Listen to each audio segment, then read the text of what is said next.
Hey guys, welcome back to my channel. My name is Ellie. If you're new here, today I'm going to be making a video about all the books that I read this year in 2022. Now that it's nearing the end of December and the end of this year, I figured I'm probably not going to be reading that much more to complete this year, so I might as well go ahead and share everything that I've read. I've got quite a stack. There's even more on the floor. Of books that I read, and honestly I'm surprised because this year I actually had my third baby and kind of went through a little bit of postpartum anxiety. I also deleted social media. I switched to a flip phone, and a lot has happened this year. A lot of really good things have happened. And I'm also a stay-at-home mom to 3 little ones under 3.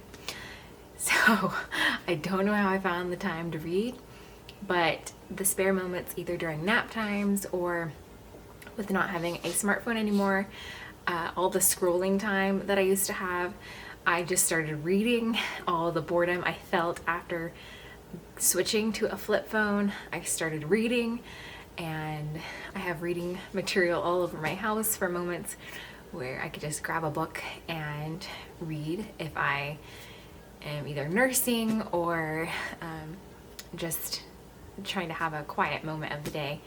Then I will read. So reading has become a love of mine this year. I think I've fallen back in love with reading. If you don't know my background, I was homeschooled, and my mom used to read to us all the time, and is one of my fondest memories. And she really encouraged us to read, and I think that's truly what made me fall in love with reading at a young age. And my sister and I would just go through books. My mom would also pay us dollar bills to read, and then we'd get to go buy new books with our money. And so she was always encouraging us to read, and I want to do the same for my kids. And I think that also starts with the parent setting the example. And I think I would much rather my child see me reading a book than scrolling my phone. And I will say I don't try to read in front of my kids very often because I don't want my head in a book whenever they need me, or I don't want to get frustrated if I'm like, oh my goodness, what's gonna happen next? And then my kids need me. I think that's just setting myself up for failure in a way. But if they're watching a cartoon or something and it's just a moment to myself, I will usually pick up a book. But anyway, enough talking. I'm gonna go ahead and get started with this video and share every book I read this year and some of my favorites. All right, so I think the first book I read for the beginning of the year, sorry you guys, my hair is kind of doing something crazy, was Stepping Heavenward by Elizabeth Prentice. This is a very old antique copy. This is the most amazing book. I honestly want to reread it and just soak it up even more, because there's some stuff I probably definitely missed, and I just love old books and to read old copies and to just wonder how many other women have held this book in their hand and read it and just had their life changed by this book. So if you've never read Stepping Heavenward, this is just, it's kind of like a diary of Elizabeth Prentice. She started her diary at a very young age, and it goes through just her walk as a Christian. She talks about her trials and her struggles and how she's overcoming them and how she's growing with her walk with the Lord. And it is just eye-opening to see this whole different perspective of a woman just fully embracing the challenges of life, having kids, getting married, and doing all the things, dealing with family relationships. And some of the stuff that she talks about, I'm like, I don't know if I could go through that. I don't know if I could do that. I think at one point she had 4 or 5 different family members living with her, or just over her period of life, she had so many different family members that would just have to live with them, and she had to care for them on top of raising children. I think a couple of her kids passed away. I mean, just an eye-opening book of a godly Christian woman in the 1800s, I think. True story. It's her diary. An amazing book. So that one was definitely one of my favorites. The next one I read was Loving the Little Years. This is by Rachel Jankovic. This is from the Canon Press. They've got some great reading material. This was actually a really quick read. She's a mama of 7, I believe, and she had several little ones just boom, boom, boom, really close together. I will probably reread this book because it has just practical advice, encouragement when you're like, why am I doing this? Why did I have kids so close in age? It's just really great encouragement to keep going and to just thrive in motherhood. I like underlined all throughout this book just so many different things, and just a different great perspective from a seasoned mom who has been in the trenches. This is a great book. Okay, the next one I read was, I really want to read this again, Learning Contentment by Nancy Wilson. This is also from Canon Press, and this was a pretty quick read. I also highlighted all throughout of it, and truly loved it. I really want to read this again in the new year, because I think as a Christian, we're always called to practice contentment. Until the day we die, we will be working towards contentment, because we live in a fallen world. We are not content. Naturally, we are not content people. And I think being a minimalist, contentment is something that I really strive for, because we already like to live with less, but just learning to live with a content life, by not purchasing a bunch of things, or just being content in the season of life that you're in, whether you drive a certain car or the struggles of life.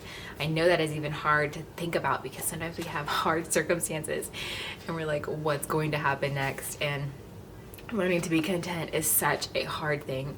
I think we reach different levels of contentment, and we're always learning how to be even more content. So this book is a really great book. Pretty quick read. Really enjoyed that one. I really hope this video is not 10 miles long. Okay, and then I went on to deleting my social media, and these 3 books were the ones that led me to that. So Digital Minimalism by Cal Newport, an amazing book. Highly recommend. I'm going to reread this again in the new year, because I think it's so important. Such great stuff in here that I definitely missed and want to refresh my mind about. I think one of you guys in the comments on one of my videos said that you've read this book 4 times, and that is amazing, because you guys, this book is so good. I loved it. And then I also read the 40-day social media fast. I read this after I deleted social media and was just going through that detox process. This one's good, not like my absolute favorite, because she's just talking about a fast, and I think with something like social media, you can't really fast. I mean, you can fast from it, but you're just gonna go back into like a binge eating situation, I feel like, unless you're just a really balanced person and can do that. I cannot. But this one was good, and I think it's more of a Christian perspective too. This one was 10 Arguments for Deleting Your Social Media Account Right Now by Jaron Lanier. More of a liberal perspective, if you will, but definitely a good perspective in a way. It's got some great points that I was like, oh, I didn't think about that. But just another great one to add with this one. This one was like, you know, reasons you should stop being so glued to your phone. This one's like, just delete your account. Like, stop thinking about it, just do it. So these 2 together were some of my favorites. Okay, I had one of my little ones come in the garage door real quick, so I had to take a break. Okay, so the next couple books that I was reading. So then after reading like the social media account ones, this book I actually read back in 2019, and this is Here Now by Kate Merrick. This is an amazing book. She talks about how it says, kill your Wi-Fi, put down the tech, and find deeper contentment. Redirect the FOMO so you don't miss out on your life, and go on a diet of fewer choices to discover the blessings of the quiet, the slow, and the intentional. This is a great book. I think they deleted their social media accounts. I even think they got like flip phones, and they traveled because their daughter had some form of cancer, I believe, and they were trying to find a cure in a way. They are Christian, and they went overseas to a different country, I believe, I'm trying to remember. And they just fully embraced everything, every moment, and they weren't on social media. Like, she even talks about how before her daughter passed, she was just like scrolling the internet shopping for like a certain skincare product, spending hours on it trying to find the perfect one, perfect price. And she later had an aha moment of like, why did she waste all that time doing that? Like, what's the point of that? And then after they got their daughter's diagnosis, it had been delivered on her front door, and she immediately was just like, wow, I wasted all that time I could have been spending with my daughter or whatever. Anyway, it's just a great book and another great eye-opening book for having an unplugged life. Really, really awesome read. Okay, so I did reread it this year is what I'm saying. Okay, so then I fell in love with some French-inspired reading. This is French Kids Eat Everything. And this is How Our Family Moved to France, Cured Picky Eating, Banned Snacking, and Discovered 10 Simple Rules for Raising Happy, Healthy Eaters. This is by Karen LeBillin. And this book is amazing. I love this book. So we don't do snacking anymore either. I am a huge, like, no snacking mom. I have learned, even after reading this book, I picked this book up because my kids had stopped eating meals. They just were so like, I'm not hungry, I don't want to eat dinner, like, you know, started getting picky. And it was because they were eating snacks all day, and I was like, I'm not going to cook food and then you not eat it. And then, you know, it wasn't nutritious snacks, it was like random things, goldfish and chips and just random things that are just not good for kids. And so I was like, after I read this book, we decided, you know, breakfast, lunch, after naps, one snack, and then dinner. And that's what we do. That's what we stick to. And it has worked amazing. You guys, my kids eat mostly all their food at every meal. Mostly. And I feel like this book forever changed my parenting and my view on snacking and food. America is proud and known for snacking, and it's not good. It's led to obesity. It's led to so many different things, negative things in our culture, and France has got it right. So highly recommend this if you have little ones. And then after reading that one, I read this one, which is another French-inspired book, Bringing Up Bebe. This is by Pamela Drunkerman. One American mother discovers the wisdom of French parenting. So if you're wanting to know like how the French parent, this is an amazing book. I loved so many different concepts in here. This is like practical advice from pregnancy to nursing to sleep training to so many different things, that America has all these different thoughts and like different viewpoints, which isn't a bad thing. But as a mom and as a young mom and a new mom, it's confusing. It's like, what's the best? What should I do? Should I co-sleep? Should I not co-sleep? Should I breastfeed? Should I formula feed? Like, you have all these different things in your face and you're like, what makes sense and what's smart? Anyway, this is just amazing, and I'm so glad I read this. For our next future children, definitely will be following a lot of these things for like pregnancy and babies and sleeping and all the things. I wish I would have read it before Ivy was born because she probably would have already been sleeping through the night. That's definitely the truth. From like even baby food, they're just healthy, great, common sense stuff, and I highly recommend this book. These two together are great. You know, I do enjoy Christian parenting books, but it's usually they give you tips and advice, but it's not like common sense stuff. It's more like the spiritual and heart stuff. And so this is common sense stuff. This is like naps and food and the other stuff that comes with parenting. And it's just, I'm going to reread these books because they're so good. This is probably getting really long. Okay, so then I went on a kick of reading, back to parenting. I did read Parenting by Paul David Tripp. This is a really good book. I highly recommend this book to every Christian parent because it's such a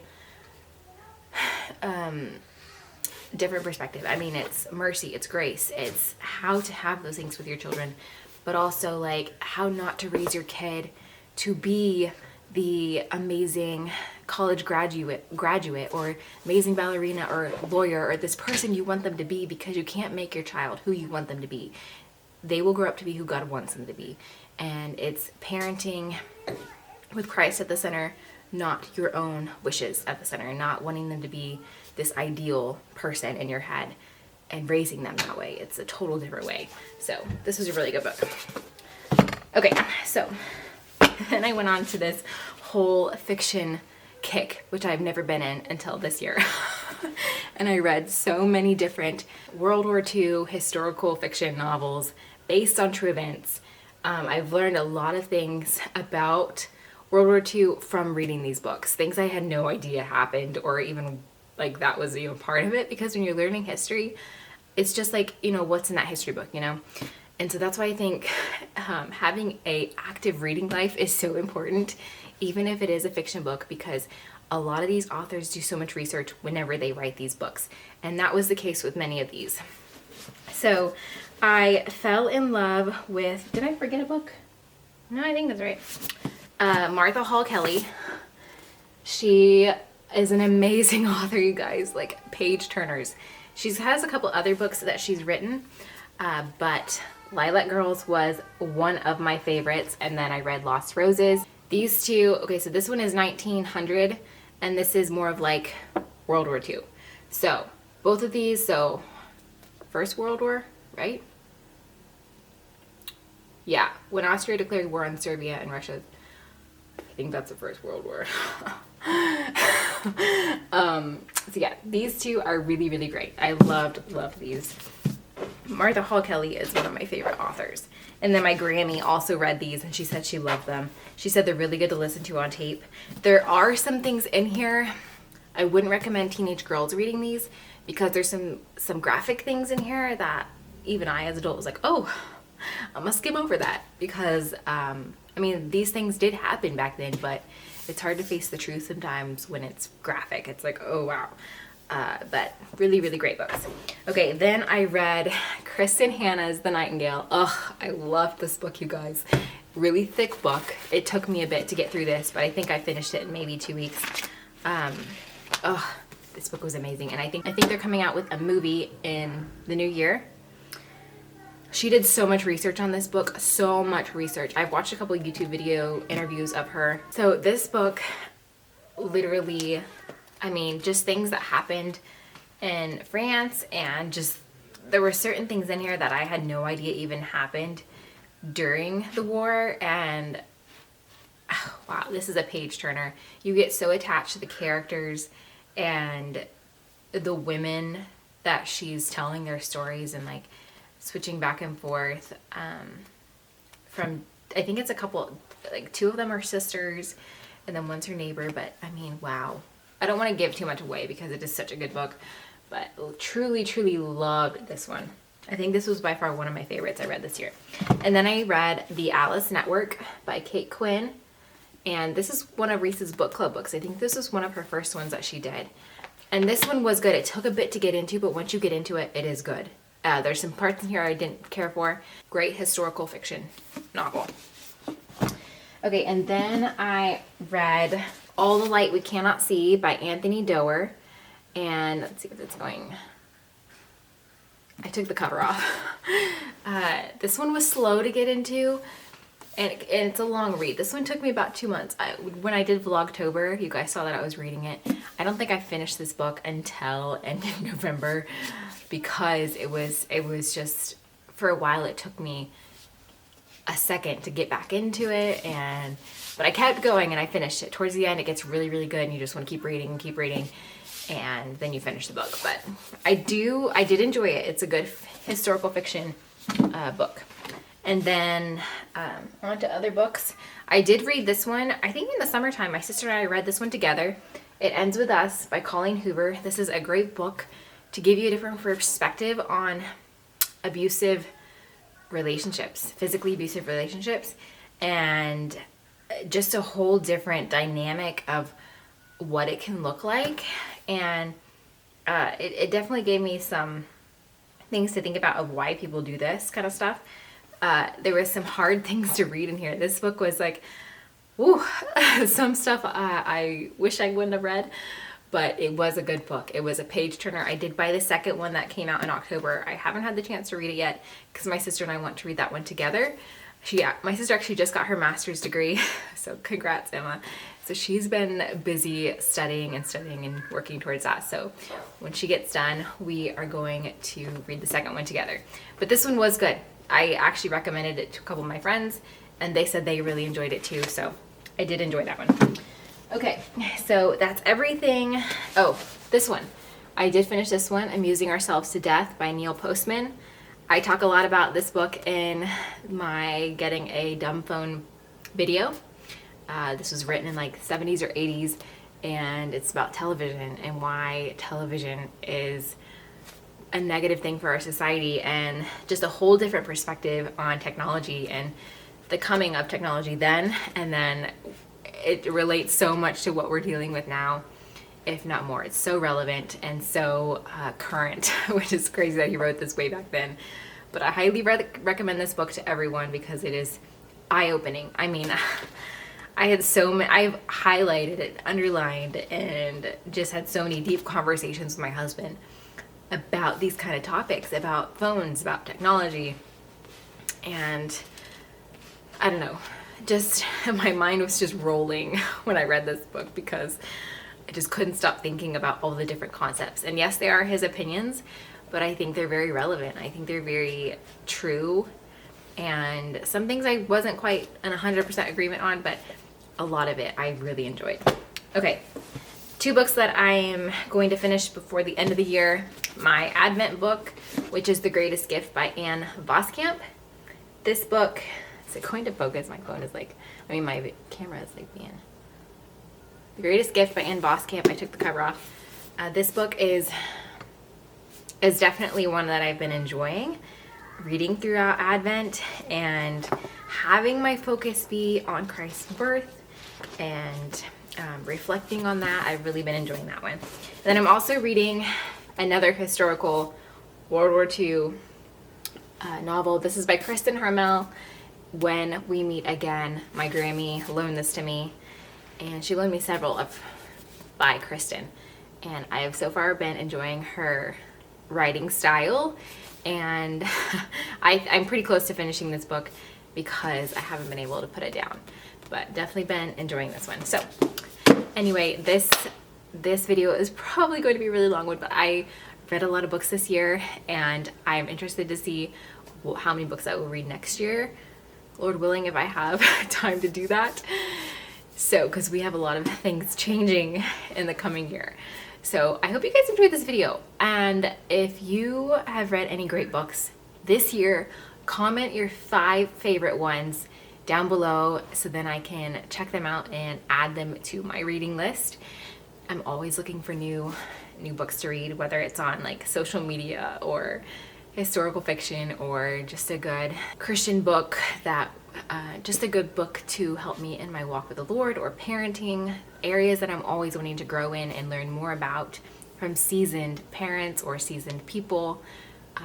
Just lots of wisdom to grow in. So anyway, I hope you guys enjoyed this video. If you're new here, I would love it if you would subscribe and like this video if you enjoyed it. Don't forget to comment your 5 favorite books that you read this year, and I will see you next time. Bye.